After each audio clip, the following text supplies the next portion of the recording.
Move your car to the street, Emma. Tyler's Tesla needs the garage space. My dad's voice boomed through the house. I gripped my coffee mug tighter, trying to maintain composure. At 32, I still couldn't believe I was having this conversation. Dad, I've been parking in that garage for 5 years. My spot has always been on the left side, I replied calmly. My mother swooped in, her designer scarf floating behind her. Emma, honey, be reasonable. Your brother's car cost him $95,000. It needs protection from the elements. Your Honda will be fine outside. Of course. Tyler's precious Tesla.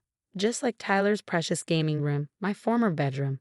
Tyler's precious pool table, taking up half the living room, and Tyler's precious ego, taking up all the remaining space in the house. I looked out the window at the approaching storm clouds. The weather forecast predicted hail. Mom, there's a storm coming. My car needs protection too. Oh please, Tyler interrupted, strolling in with his signature smirk. At 29, my younger brother still acted like the entitled teenager our parents had raised him to be.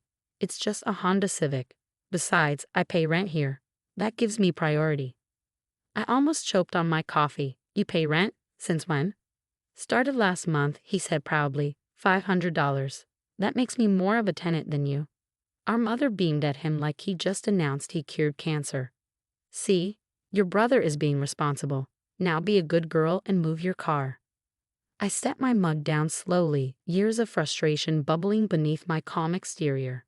They had no idea that 2 years ago, when Grandma Marie was moving to her retirement community, she'd sold me the house. She knew how our parents favored Tyler, how they'd given him everything while expecting me to be the understanding one. I've been paying the property taxes, I said quietly, and the insurance, and the maintenance. Well, that's different, Dad waved dismissively. That's just helping out. Tyler's actually paying rent. I stood up, walking to my home office, the converted pantry they generously allowed me to use while Tyler took over my childhood bedroom. Opening my desk drawer, I pulled out a folder I'd been saving for the right moment. You know what? I said, returning to the kitchen. You're right. Paying tenants should get priority. I slid the property deed across the counter. So as the owner of this house, I think I'll keep my garage spot. The silence that followed was deafening. Mom grabbed the deed, her perfectly manicured nails trembling as she read. Dad's face turned an interesting shade of purple. Tyler just stood there, mouth opening and closing like a confused fish. This has to be a mistake, Mom stuttered.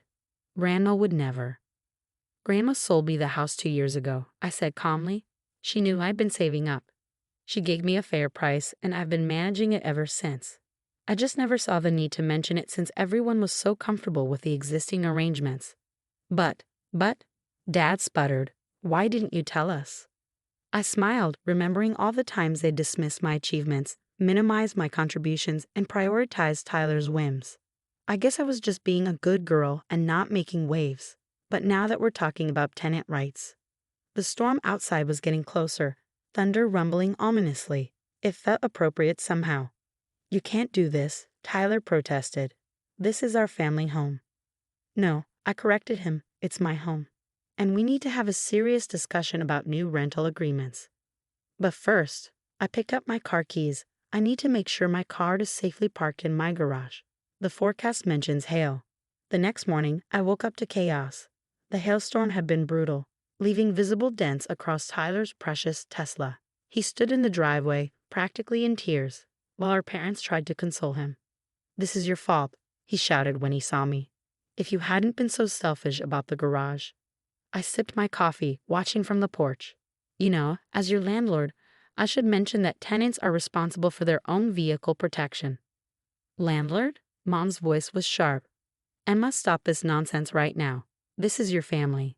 Exactly, I replied, which is why I've spent 2 years quietly paying all the bills, maintaining the property, and never complaining when you gave Tyler my room, my garage space, and basically every other corner of my house.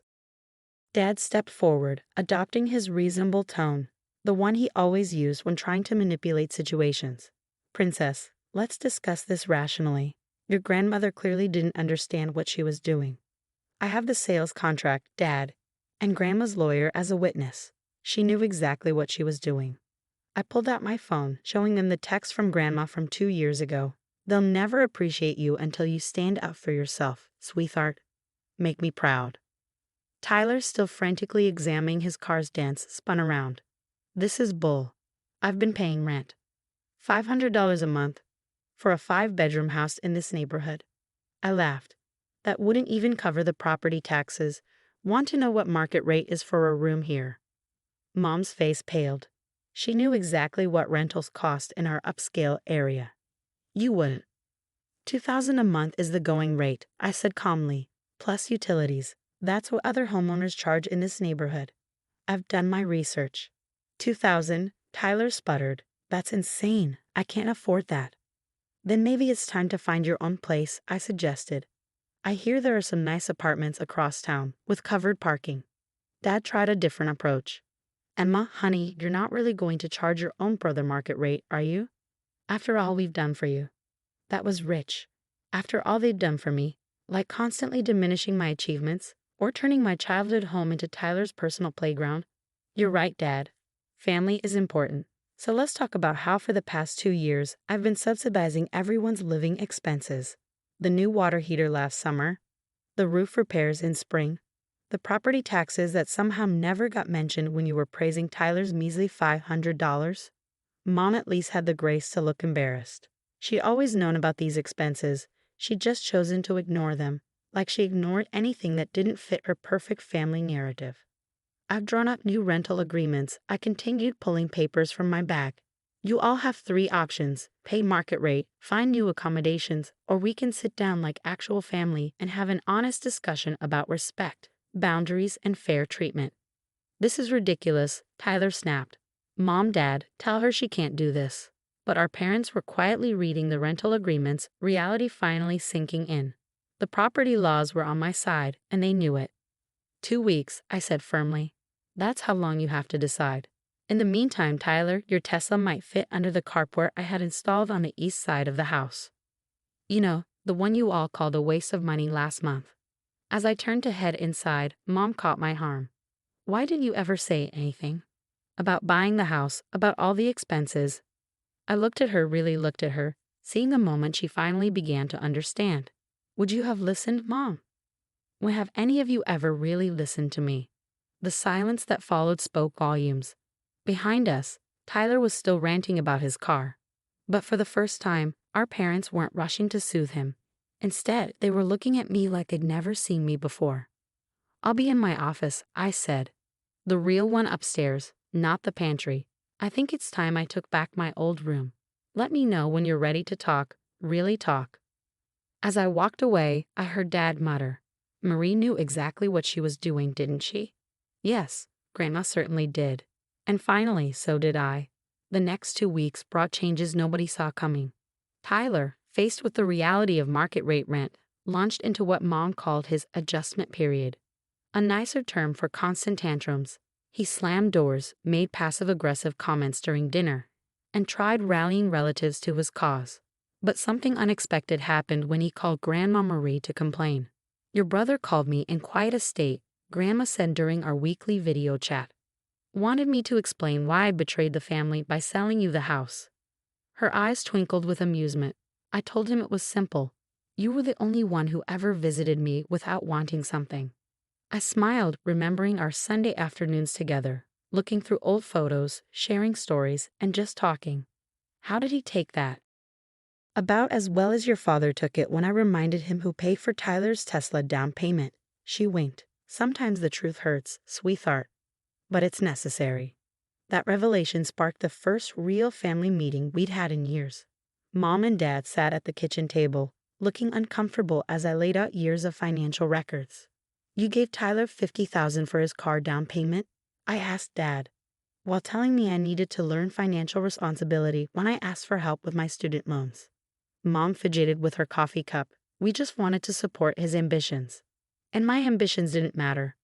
My degree, my career, my contributions to this house. None of that counted as ambition. We thought you were doing fine on your own, Dad admitted. You never seemed to need help. Because you never offered it, I said quietly. You never even asked. The silence that followed was heavy with realization. Outside, I could hear Tyler moving boxes. He'd finally found an apartment across town. We've been terrible parents, haven't we? Mom's voice cracked. Not just about the house, about everything. Dad reached across the table, taking my hand.